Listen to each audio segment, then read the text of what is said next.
इन्होंने बिजली नहीं बनाई, केवल बिजली के बिल आपको महंगे दिए हैं।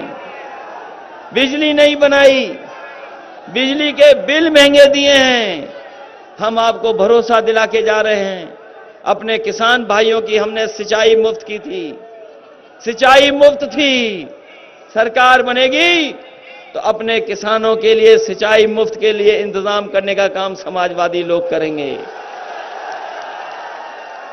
नौजवानों, हम कह के जा रहे हैं, आज भी लैपटॉप चल रहा होगा जो समाजवादी सरकार में दिया गया था, वो लैपटॉप अभी भी चल रहा है,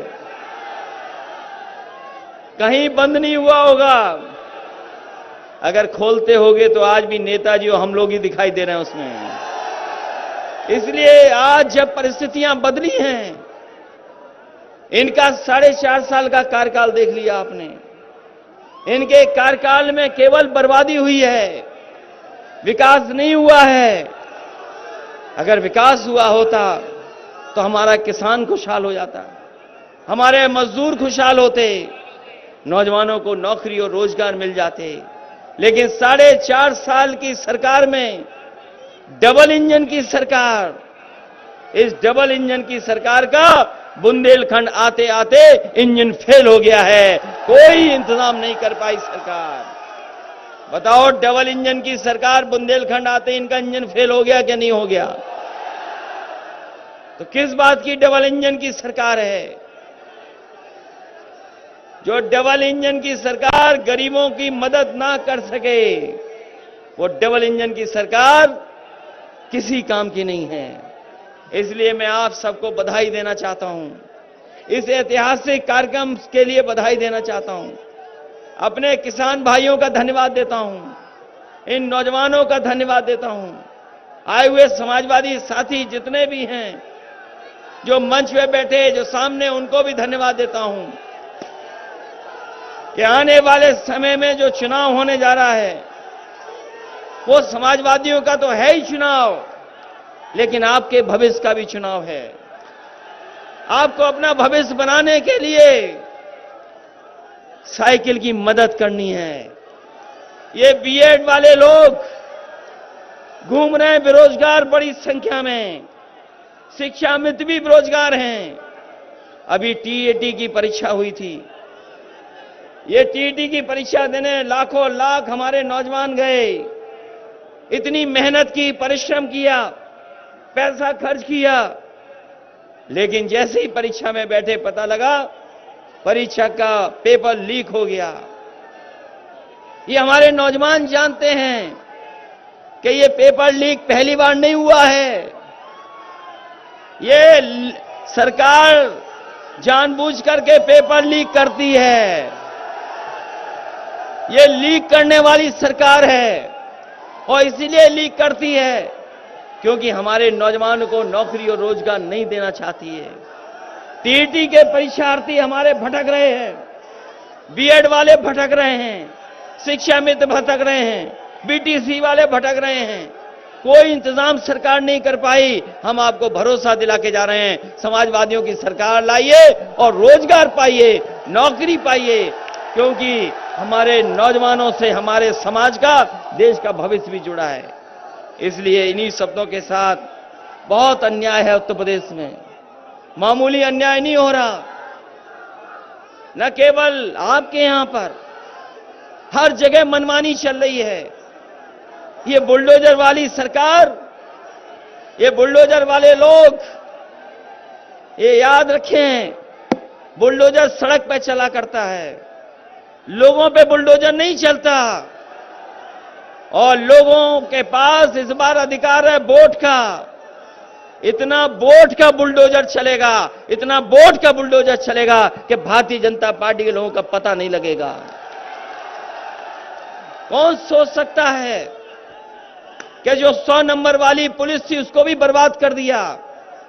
यही भारतीय जनता पार्टी के लोग कहते थे कि नोटबंदी आ जाएगा, भ्रष्टाचार खत्म हो जाएगा, काला धन वापिस आ जाएगा।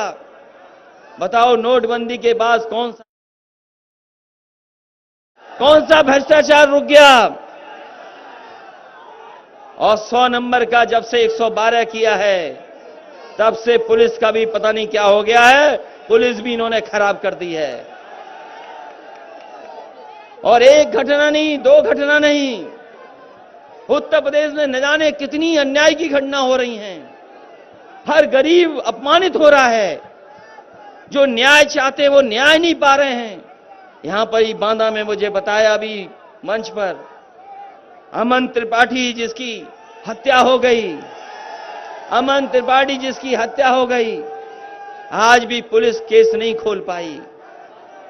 उनके परिवार के लोग धरने पर बैठे हैं, न्याय नहीं मिल रहा। वो हमारे आपके समर्थक हैं नहीं है, वो बात अलग है, लेकिन उनके साथ अन्याय हो रहा है। कैसी पुलिस, कैसा प्रशासन जो अभी तक दोषियों को नहीं पकड़ पा रहा है, और कैसे दोषियों को पकड़ेगा? क्योंकि जो दोषी को बचाने वाले सरकार में बैठे हैं, जो लोग कहते हैं दूसरे लोगों को माफिया, अपराधी। बताओ उत्तर प्रदेश में कोई मुख्यमंत्री ऐसा भी बना है इतने मुकदमे हों?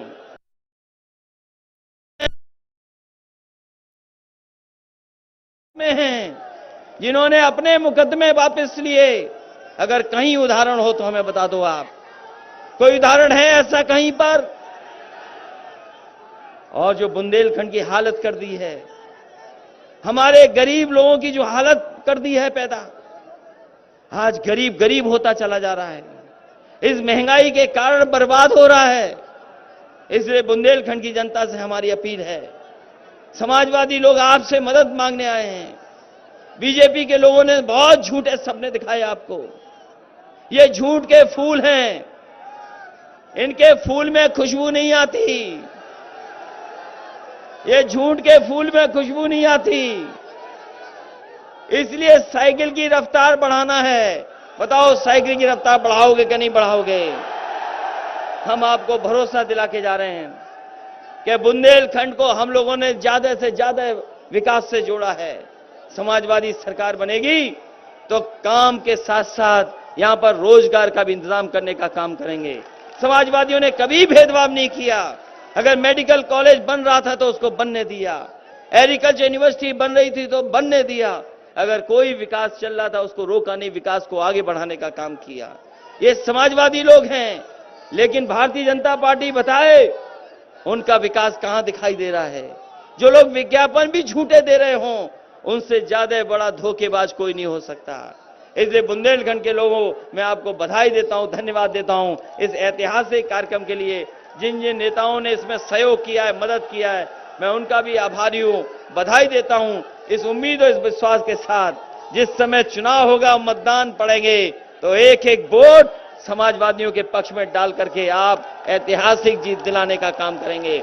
यही जोश, इसी उत्साह से अगर आपने मतदान कर दिया तो भारतीय जनता पार्टी की ऐतिहासिक हार होगी, ऐसी हार होगी जो उन्होंने हार नहीं देखी होगी। इन्हीं शब्दों के साथ आप सबका बहुत बहुत धन्यवाद, आई हुई जनता का विशेष आभार प्रकट करता हूं। बहुत बहुत बधाई आपकी।